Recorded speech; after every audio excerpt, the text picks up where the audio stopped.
Greetings and welcome to this video where we're going to be reviewing Chapter 16's homework for the tax class 351 and 551. My name is Professor Kevin Matthews and I'm the professor of this class for 2018 in the fall. And so for the assignments that I assigned for the class, it's Chapter 16's problems 10, 25, 32, and 40. And so this is going to be sort of the the review of that. And taking upon some feedback I received from a student in class, I'm going to give you a little bit more charts and try to go over some stuff as we do more of this stuff. So when looking, so problem 10 is when it says when a corporation receives a dividend from another corporation, does the dividend generate a book-to-tax difference due to the dividend receiving corporation? It says ignore dividends received deduction. But you can't really do that, and I'm sorry that they put that in there, and I hope that they did. And I didn't take a look at this question for the book, but I hope they didn't put that in there. So essentially what we're going to do, and I've created a chart that you should be seeing, that basically what it does is that they talk about if you own less than 20% of the distributing corporation, there will generally be a book-to-tax difference. Or generally not be a book-to-tax difference. And the reason why is, and if you think about it, securities are recorded in the accounting world one of three ways. There's trading securities, there is available for sale securities, and then there's held to maturity, which of course is dealing with bonds. That's where we buy bonds, and then we're just going to hold them until they mature. And so there's different treatments that each one of these gets. The trading securities, you're going to have unrealized gains and losses that are going to be recognized in book income over time. Now, they're not talking about the unrealized gains and losses, and I don't want to add more to the fire than I need to with this. But what's going to happen, and I do tax returns for a lot of corporations at my firm, and a lot of these corporations say, hey, look, we've got $50,000, $60,000 that's sitting around not doing anything. Let's go ahead and we'll buy some securities with it, some safe securities, and they're going to pay dividends. What happens? So if the owner receives less than 20%, owns less than 20% of the distributing corporation, they say there will not be a book-to-tax difference. That is the that the dividend will be income for book and tax purposes. So the dividend could generate a book-to-tax difference depending on the owner. The level of ownership in the distributing corporation. They say if it owns less than 20%, there generally will not be a book-to-tax difference. That is not factually correct. That's the official answer. But again, they say ignore the dividends received deduction. And if you were ignoring the dividends received deduction, I would agree with that. However, essentially what's going to end up happening is the dividends received deduction is going to be a permanent difference, because what happens is any dividends that are generally received from a corporation as they're determined, and you'll know which ones are received from corporations, which ones aren't, because when you get the stock statement, they're going to actually break that out for you. And for a corporation, you're going to have to calculate what that dividends received deduction is, because if you own less than 20% of a corporation, you can take 50% of a DRD on that. And so that's something that you want to make sure that you're in awareness of. Ignoring DRD, there would be no book-to-tax difference because of that. Now, if the receiving corporation owns between 20 and 50% of the contributing of the corporation that's giving the dividend, there's going to be a difference between the amount of dividend and the amount of income reported recognized for its books for the pro rata share of the distribution corporation earnings. Now, as we talked about in class, there are the three levels, and I have a chart that I'm showing you at this point where basically we're going to talk about the equity method. Now, I asked you guys if you had actually understood it. I went back and I took a look at my stuff. Here is a copy of my advanced accounting from oh my gosh, I'm scared to even ask what date this was. It must have been 2003 or 2002. In fact, I have some papers that are in there. I almost might look at them for historical value. But here's the thing. That's where they talked about a lot the equity method versus consolidation method. So if you haven't taken advanced accounting, don't worry about it. I'm sorry that I brought that up and it was confusing. But basically what happens in the equity method is If I own 20 to 50% of a corporation, I'm going to take a portion of their income. So say, for example, they earn $30,000 of income and I own 30% of them. I'm going to record on my books $10,000 of income on my books because of the 30% I own. And the thought process behind that is, because you own so much of the corporation, you are obviously able to affect policy and procedures and things with that corporation. And so part of that income should be attributed to your ownership. And so that's kind of how they deal with that. Now there's a whole lot of other things that go in with the equity method. I don't want to get into that. I'm a tax guy by trade. I do some auditing, but I'm a tax guy primarily by trade, so I'm not really focusing so much about equity method because there is no equity method in tax. However, if you own between 20 and 80%, as according to the chart that's being shown, your DRD is actually no longer it's no longer 50%, but goes to 65%. Now that's actually a recent change. It used to be that the levels were 70 and 80%, but now under the new tax law, they've actually reduced it, and they've actually said you're going to record more income as a result of that. So if you own less than 20% of a corporation, the DRD is 50%. If you own less than 80% of the corporation, it's 65%. All right, and so Now here's where it kind of gets a little confusing, because once you own 50% or more of a corporation under financial purposes, you have to report all of that income under the consolidated basis. And so what'll end up happening is you'll have basically what'll happen is you're basically merging the two entities together. There's a portion of it that gets removed because they're going to say this is income attributed to non-ownership activities. That is not your income. And the thought process is, yeah, you may own 60% of the company, but 40% of it's owned by somebody else. So really, you don't have rights to that income under financial accounting. And so that's why they do the consolidated basis the way that they do. But the problem that you're going to run into is, if I own 60% of another company, I'm going to have consolidated statements for that. Under tax purposes, I don't report consolidated until I hit 80%. And as a result of that, I am not going to actually report a consolidated return. I need to get the accountants have worked so hard to merge these two companies together and calculate this stuff. The tax guy is going to walk in and try and separate them out. Now the good news is they have the original financial statements that they used. They'll hand those to you and they'll say these were the original financial statements. You will do what's called reclassification or entries or eliminating entries. Sometimes they're called. I don't think it's I'm used to RJEs is really what we do, and so you're gonna basically separate these two companies, create two tax returns for them, and then move on from there. Now, if you own 80% or more of the company, you're going to report consolidated for book and consolidated for tax, and as a result of which there's not going to be too much of a difference in that sense. So that's question 10 in a nutshell. And I know I confused a lot by adding the DRD. I think it's important to remember, because you're not going to be in a circumstance where you're not going to think about DRD. I just think it's a fairy tale situation. I wish I had mentioned that in class when we had chosen the question, but I forgot to do that. So question number 25, how is Schedule M1 and different from Schedule M3? How does a corporation determine when it must complete M1 or M3? And essentially M1 and M3 are it's the corporation's way of showing the IRS, hey, on the balance sheet on Schedule L that I've shown you is my balance sheet per books. There, on page 1 of the return, there's the income per tax. Now, in order to get all this stuff to balance, I have to show a book to tax difference in order for that to take place. Now, you have to understand that one of the theories under this is that the IRS, when they're trying to do an audit of a corporation, they want to be able to go to secondary sources in order to make sure that that there's no funny business happening.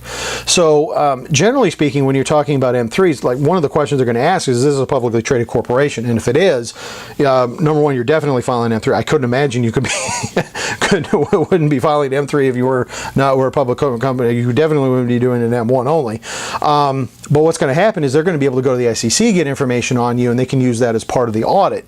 And so, the M3, they're asking for a lot more information. The M1 is very short; it's only 10 lines. The M3 requires more than 60 types of book-to-tax differences. Now, that doesn't mean that you're going to have all 60, but there's 60 different types of book-to-tax differences that they could have, and under that, you're going to go ahead and you're going to fill it out. But then you also have to report, is it temporary or permanent? And again, this is and I talked about this in class, favorable, unfavorable. I'm not really a big fan of those terms, but I am a big fan of the permanent and temporary, because there is a permanent or temporary difference in those. Let's see if I've got everything. Okay, so it's going to be, if you have assets less than $10 million, you're going to be filing the M1. If you have assets more than $10 million, you're going to be required to report the book-to-tax differences on M3. And if it's over $50 million, you're going to have to fill out additional information. So this is a very important question you want to get asked or get answered correctly, because if you file an M1 when you're supposed to file an M3, you will get a notice and be said, please send to us the M3. Not that that's ever happened to me before, but it could happen. Okay, question number 32. ELS Corporation is about to begin its 6th year of existence. Assume the ELS reported gross receipts for each of its 5 years of existence for scenarios A, B, and C as shown to you right now. Basically what's happened is these are the various scenarios, and they want you to determine when is the cash method allowed versus when the accrual method is allowed. And so they asked, is the cash method allowed? Now the cutoff for this is basically annual gross receipts for the past 3 years of $25 million. Okay, so we're going to take the average of the gross receipts for the past 3 years. If they're $25 million or more, we have to move from cash to accrual, and then that's going to require that we fill out some paperwork in order to do that. So in scenario A, obviously first year, no gross receipts in prior year, so they can do cash method. Year 2, they can do cash method because their annual receipts, average receipts was $20 million versus the 25. In year 3, they can still do it because their average receipts was 22.5 versus the 25 million. And then there was the in year 4 is when they're going to actually start being under the accrual method, because their average receipts for average annual receipts is more than $25 million. So year 4 is when they're going to swap over. Scenario B. Again, year 1, no gross receipts, cash method allowed. Year 2, $15 million was the average gross receipts, and that's going to cause them to be allowed to be under the cash method if they want. Yes, for year 3, because they're at $20 million. Once they hit year 4, now they're at $25 million. So it's greater than or equal to $25 million. You have to do cash, you have to do accrual basis of accounting. And so you're going to have to fill out some paperwork to swap them over to that, and then they move on. Okay, so it's basically years 1 through 3, they can do it. 4, 5, and 6, they have to be under accrual method. Okay, scenario C. Again, first year, it's a cash receipt's okay because there was no gross receipts in the previous year. In year 2, it's $24.5 million, so they can do it. Year 3, the average gross receipts for the previous 2 years was $24.75 million, so they're still good to go. Year 4, they've crossed that $25 million threshold, and then for 5 and 6, they cross the $25 million threshold for those previous years. And so that's kind of how it is. And in this case, all 3 corporations, the answer for all 3 scenarios is the same, that years 1 through 3 they can do it, but 4, 5, and 6 they have to do accrual method. All right, so question number 40.